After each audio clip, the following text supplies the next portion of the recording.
Misire, dilgirania sueli serzedebuna alozien lihelebe ani zimen u bangi aliankir ku arambin.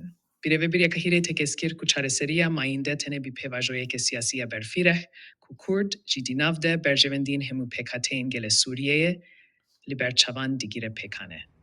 Pekan uçegehania rudawe, vezareta karen derve ya misire iro didaxuyaniye axswe ya fermide ragihand, ku ev şer u pevçunen li taksen kurdan en helebe, ku dinavbera komen giredai birevebiriya şame u hezen evlehiya hundirin de derketine, jinezik ve u bidilgirani dişopinin.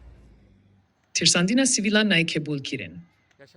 Didaxuyaniye de balhat kişandin ser tirs u khofa, ku pevçun utundi li ser sivilan çedike u vihahat goten. Misir, bi peşketinin bilezen meni u pevçunen li bakure Suriye'ye, bi taybetiji li herema helebe bi fikaren Kurd dişopine.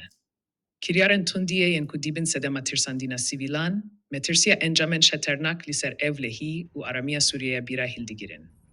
Misir'e Diyarbakır kurebazen leşkeri encamen mayinde nayinin, u nezikatiya Şame'ya entegrasyone. Bi perspektifeke diplomatik nirkhand. Vezarete jibo çareseriye ke domdar ev şertani. Çareseriya mayinde ya kriza Suriye'ye, giredai ve pevajoya siyasi ya berfirehe kuliser esase diyaloge di çerçeve devlet u saziyen niştimanide berjevendiyen hemu pekatein gele Suriye'ye komen etniki u oli di pareze u pebenbuna biveyeke didomine. Gorç Afkaniye hisaren şere, kuroja duşime lider dora tahen Şeyh Meksud u eşrefiyeyen helebe dest be kiribuji diyarbu. Ligori daneyen çavdirigeha mafen mirovan a Suriye'ye soş, di pevçunen navbera alyan de çar kesan ciyana xwe ji destaye u 25 kes ji birindar bune. Pişti şere dijwar, derengiya şeve di navbera vezareta parastine ya Suriye'ye u hezen asayişe de li ser agirbeste li hevkirin çebu.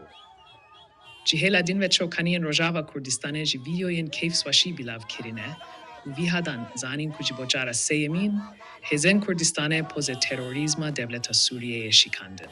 Pişti tekçuna erişen dagirkirina Şeyh Meksud u Eşrefiye, hükümeta Suriye'ye bir yarda kuşer ravestine.